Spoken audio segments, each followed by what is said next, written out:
बिस्मिल्लाहिर्रहमानिर्रहीम।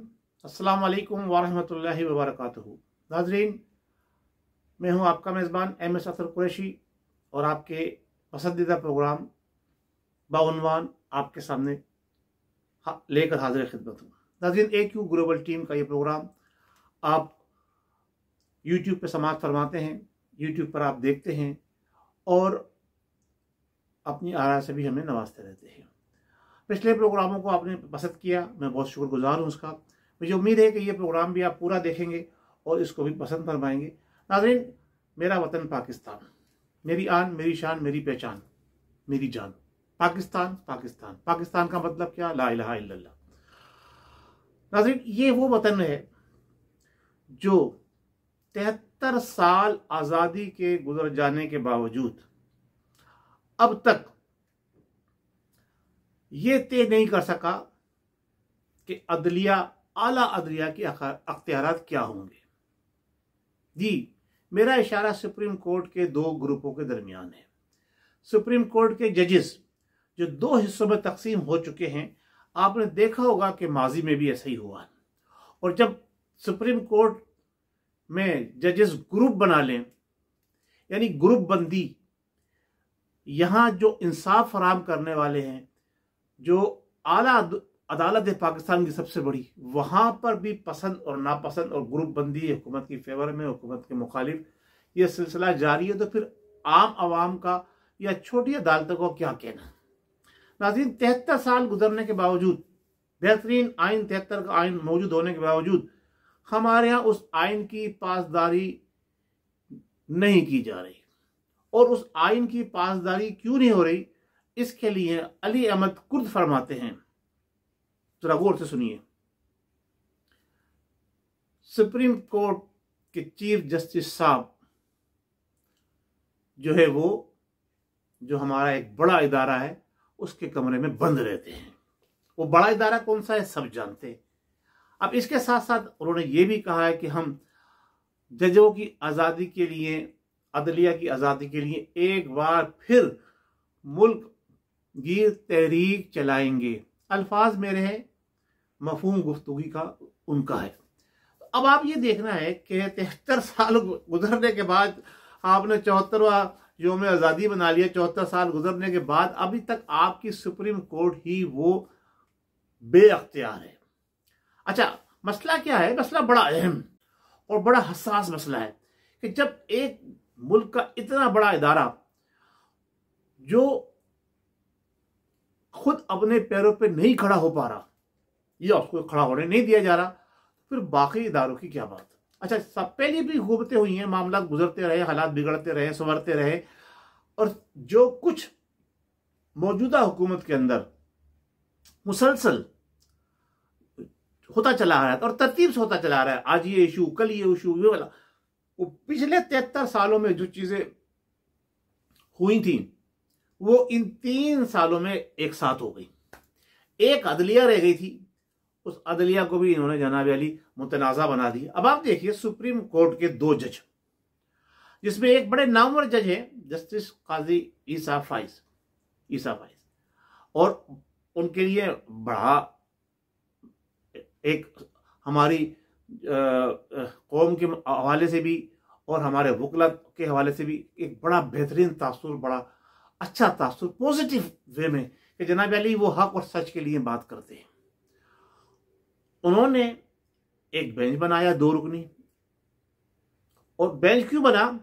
कि हमारे जो इदारे, जिम्मेदार इदारे जो मुल्क के अंदर बहुत बड़ी तब्दीली का बाइस बनते हैं, वो, मैं अस्करी इदारों की बात नहीं कर रहा हूं, मैं हुकूमती इदारों की बात नहीं कर रहा हूं, मैं बात कर रहा हूं जनाब हमारे वो इदारे जो मुल्क की अदालतों को, जो मुल्क के कानून को, जो मुल्क की आवाम को, जो मुल्क के नौनहारों को, जो मुल्क के स्पोर्ट्समैन को और जो मुल्क के सियासतदानों को जब दिल चाहता है वो यूं चढ़ा देते हैं, आसमान पे पहुंचा देते हैं, जब दिल चाहता है उसे यूं गिरा देते हैं। जी जनाब, वो इदारे हैं हमारे। कौन से इदारे हैं वो? हमारे सोशल मीडिया। तो अब शुरू हुआ है हमारे इदारे जो हैं प्रिंट मीडिया और इलेक्ट्रॉनिक मीडिया। ये वो दो इदारे हैं, और इस पे जो छुपी हुई वो काली भेड़ें नहीं, वो मनहूस भेड़ें। काली भेड़ें तो कहना आम हो गया है, मनहूस भेड़ें जो थोड़े से अपने मफाद के लिए, थोड़ी सी अपनी रेटिंग को बुलंद करने के लिए, वो जिसे कहते हैं ना कि अपनी बोटी के लिए बकरा हलाल कर देना, वो बकरा नहीं, वो बकरे नहीं, वो पूरे के पूरा रेवड़ खा जाते हैं। और ये उन्होंने पहले भी किया है और उन्होंने अब भी किया है। और ये मौजूदा हुकूमत का जो सरबराह है, ये उन्हीं की जिसे कहते हैं ना बदौलत ये हुकूमत में बैठे हैं। और इनको बिठाने वाले जो है वो भी आपको पता है। और उन्हीं के मुतालिक अली अहमद कुर्द ने कहा है कि हमारा चीफ जस्टिस जो है उनके कमरे में बंद रहता है।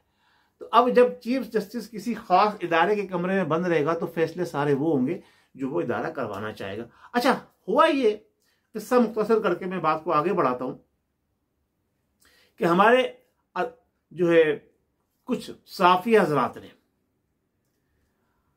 एक दरख्वास्त पेश की, मुलाकात की, अदालत की दायरे कार में रहते हुए अदालत के अंदर जाकर सुप्रीम कोर्ट के जज से उन्होंने एक रिक्वेस्ट पेश की कि जनाब देखें, हमारे साथ बड़ा जुल्म और बड़ी ज्यादती हो रही है। नाज़रीन, आपने माजी में देखा होगा, कभी इस साफी को उठा के ले गए, कभी उस साफी को उठा के ले गए, कभी पता नहीं चला उठाने वाले कौन थे, कभी पता चल गया FI ने उठाया, कभी पता चल गया किसी ने उठाया, कभी पता चल गया किसी ने उठाया। यानी हमारे मुल्क के जो इदारे हैं कानून नाफिज करने वाले, कानून पर अमल कराने वाले, वो साफियों के साथ जुल्म करते चले आ रहे हैं, ये हमने देखा है।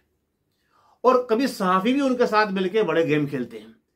अभी पिछले दिनों में 3, 4, 5, 6 वाकयात ऐसे इसी हुकूमत के अंदर, खासतौर से मैं टारगेट कर रहा हूं इस हुकूमत के अंदर जो वाकयात हुए, तो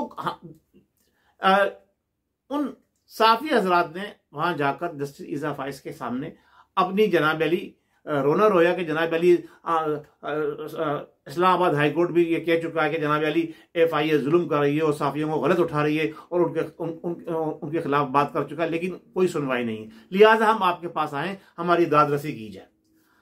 उन्होंने टाइम खत्म होने के बावजूद अदालत का उन्होंने जनाब उनकी बात सुनी, और जो सुप्रीम कोर्ट के जज हजरात अख्तियारात के तहत अपने खास, वो पता नहीं कितने जायज़ हैं कितने नाजायज़ हैं, ये कानूनदान जानते होंगे, उन्होंने 100 मोटर नोटिस जारी किया और उन्होंने उन जो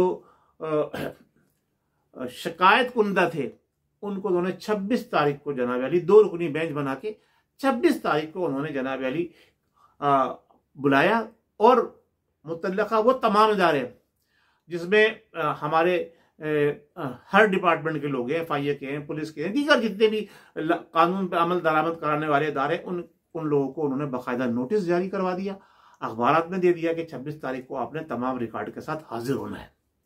अच्छा, ये सारे इदारे जो थे, यानी अब जो कुछ भी काम हो रहा है इससे ये सब चीज वाज़ेह हो गई है कि हुकूमत जो काम कर रही है वो इन इदारों के जरिए करा रही है, और पसंदीदा और नापसंदीदा का उन्होंने ग्रुप बनाया हुआ है। जो नापसंदीदा लोग हैं उनके खिलाफ कानूनी कार्रवाई भी हो रही है, उनके खिलाफ उनको उठाया भी जा रहा है, उनको बंद भी किया जा रहा है, उनको पाबंद सलासिल भी किया जा रहा है, उनके खिलाफ झूठे सच्चे जो कुछ मुकदमा है वो भी बनाए जा रहे हैं। इस बात से यह बात साबित हो गई कि फौरी तौर पर सुप्रीम कोर्ट के दीगर 5 जज साहिबान ने, जिसमें एक जज जो कि डिप्यूटेशन के ऊपर है, जो कि यानी कि उन्होंने एक आर्जी चार्ज संभाला हुआ है सुप्रीम कोर्ट के जज का, चीफ जस्टिस का, उन्होंने अपने अख्तियारात का इस्तेमाल करते हुए, अब वो अख्तियारात किस हद तक दुरुस्त थे और किस हद तक गलत थे, जो हमें नजर आ रहा है कि वो कतई गलत है, वो जानते हैं। कौन जानते हैं? जो कानूनदान है। उन्होंने जनाब अली उस बेंच को कंडम कर दिया, मुअत्तल कर दिया अपने हुक्म से, और खुद पहले 21 तारीख को ये काम किया, फिर 23 तारीख को उन्होंने सब लोगों को बुला लिया, और अब जो तारीख ठहरी है वो आज का दिन यानी 25 अगस्त, यानी पाकिस्तान की हिस्ट्री के अंदर ये 25 अगस्त भी बहुत अहमियत का हामिल होगा। 26 अगस्त को जस्टिस ईसा फाइज और उनके साथी जज ने अपनी बेंच के अंदर उन लोगों को बुलाया था, और इन्होंने जो है अब फाइनली 25, उन्होंने 26 को बुलाया था, उन्होंने फाइनली 25 को बुला लिया। अब देखना यह है कि ये पांच रुकनी जो बेंच है, जिसमें अता उमर बंदयाल साहब जो इस वक्त कायम मुकाम चीफ जस्टिस ऑफ पाकिस्तान है, उनके साथ जो भी लोग शामिल हैं, ये वही लोग हैं जो पिछले चीफ जस्टिस के साथ, खास तौर से जो हमारे साबका जज हैं जो चले गए, जिनके खिलाफ बड़ी तहरीकें भी चली, बाद में बड़े मामला भी रहे, ऐसे 100 नोटिस लिया करते थे। और जजों का काम फैसले करना, अदालतों की कार्रवाई करना, वो मुख्तलिफ इदारों के जनाब अली जाके विजिट भी किया करते थे, और ये उनके साथ हुआ करते थे। लेकिन आज इन्होंने जो अपने सुप्रीम कोर्ट के जो दो जज थे, जो उन्होंने फैसला लिया था, उसके खिलाफ जाकर, यानी अब दो जजों में 2 ग्रुप बन गए, लड़ाई शुरू हो गई। और इसका फायदा उठाते हुए दूसरे लोग अब क्या कर रहे हैं, या दूसरे इदारे क्या कर रहे हैं, अब हुकूमत को तो रिलीफ मिल गया, और वो इदारे जो बदमाशी कर रहे थे, गुंडागर्दी कर रहे थे, जो सहाफियों को सता रहे थे, उन्हें फ्री हैंड मिल गया कि जनाब अली जो उनके खिलाफ एक्शन होने जा रहा था, या उनके खिलाफ मुकदमा सुनने जा रहा था, एक्शन होता तो वो तो बात की बात थी, मुकदमा उनके खिलाफ उनको बुलाया गया था कि जी आप ये बताएं कि ये लोग जो कह रहे हैं सही है या गलत है। वो फैसला तो बाद में आना था कि कौन सही है कौन गलत है। लेकिन ये इन्होंने उसके ऊपर एक ऐसा इकदाम उठाया कि जिसकी वजह से हम माजी में जाते हैं, अगर हम माजी में जाते हैं तो फिर जस्टिस सज्जाद अली शाह और उनके साथ के लोगों को हम देखें कि उस वक्त भी जनाब अली यही सूरत हाल हुई थी कि एक कमरे में एक सुप्रीम कोर्ट का जज बैठ के वो फैसला सुना रहा है, दूसरे कमरे में दूसरे सुप्रीम कोर्ट का जज बैठ के वो उसके खिलाफ जो है ना वो क्या नाम है हुक्म जारी कर रहा है। तो अब और उसके बाद हुकूमत चली जाती है, उसके बाद हुकूमत चली जाती है। हमारे हुकूमत के सरबराह ने ये तो देख लिया कि जनाब ये क्या होने जा रहा है, और हम अपने मकसूद मकासद हासिल कर ले, लेकिन उन्होंने ये देखा कि उसके बाद होता क्या है। फारूक लगारी साहब एक्शन लेते हैं और बेनजीर की छुट्टी हो जाती है। उन्हीं के खिलाफ जनाब अली ये हुआ था कि जनाब अली उनके अख्तियार सलब कर लिए गए, उनको अख्तियार दे दिए गए असम्बली तोड़ने के। तो अब ये देखना है कि अब जब दोबारा से वही सूरत हाल बन रही है कि सुप्रीम कोर्ट में 2 हिस्से बन गए, और जो सुप्रीम कोर्ट बार एसोसिएशन के जिम्मेदारान हैं वो जस्टिस इजा फाइज के साथ है। तो अब ऐसे हालात के अंदर पाकिस्तान को नुकसान पहुंचेगा। पाकिस्तान के इदारों को तो हमारे प्राइम मिनिस्टर साहब ने जनाब कहीं का छोड़ा ही नहीं है, हर इदारे की तस्लील कर दी है। अच्छा, रोना रोते हैं पिछले वालों का, पर्ची वाले जी पर्ची लेकर तकरीर करते हैं। अरे वो तो पर्ची लेकर तकरीर उनके खिलाफ गालम गलोच करते हैं और पर्ची को बुरा कहते हैं। और आपका जो इस वक्त जो वजीर आजम है, चलो पर्ची तो लेके वो काम कर रहा है, बात तो सही कर रहा है ना, आपको तो यही नहीं पता। आप चीन, जापान और जर्मनी को मिला देते हैं।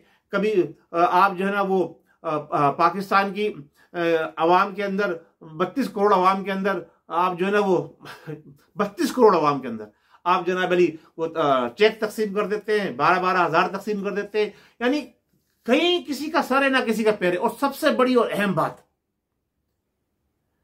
ये कहते हैं मैं तो खुदा को मानता ही नहीं था।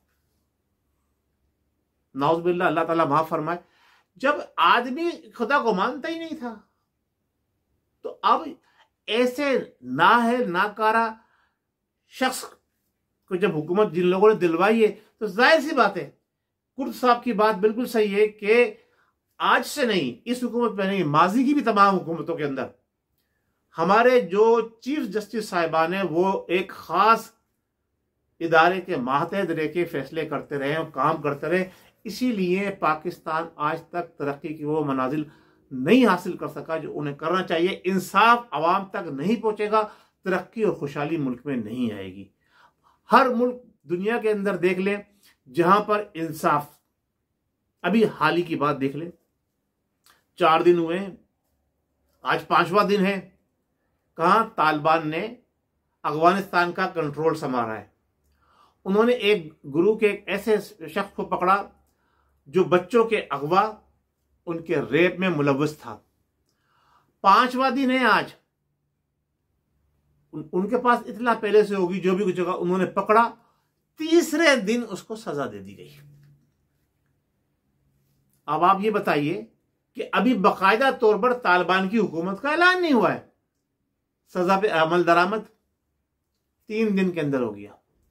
हमारे यहां जज साहिबान की तनख्वाह हिस्ट्री उठा के देख लें, उनको अख्तियारात है कि वो खुद अपनी तनख्वाह बढ़ाते हैं। और सबसे ज्यादा तनख्वाह लेने वाले जो हमारे मुल्क के अंदर जितने भी गवर्नमेंट के इदारे हैं उसमें अदलिया का इदारा है, सबसे ज्यादा तनख्वाह लेने वाले।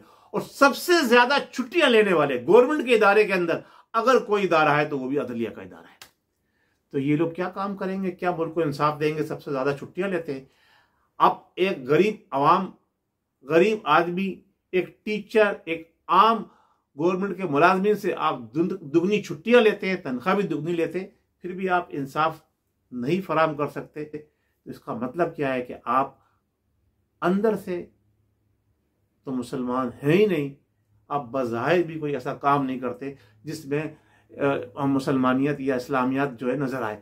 तो लिहाजा ऐसे लोगों को सूली पे लटकाना चाहिए, जैसा तालिबान ने किया है। 3 दिन में फैसला किया, जितने भी करप्ट लोग इदारों के अंदर हैं, चाहे वो अदलिया हो, चाहे वो कोई भी पाकिस्तान का इदारा हो, उनको फौरी तौर पर तलाश करके उनको कड़ी से कड़ी सजाएं दी जाए। लेकिन मसला ये है कि सजा देगा कौन? सजा देने वाले तो खुद चोर है। तो अल्लाह तबारक व तआला से दुआ करते हैं कोई ऐसा हाकिम उतारे जो हाथ काटने वाला हो, ऐसा हाकिम उतारे जो फंदे में लटकाने वाला हो, तो ही हमारा मुल्क तरक्की की तरफ गामजन होगा। बहुत शुक्रिया। अस्सलाम वालेकुम व रहमतुल्लाहि व बरकातहू। पाकिस्तान जिंदाबाद।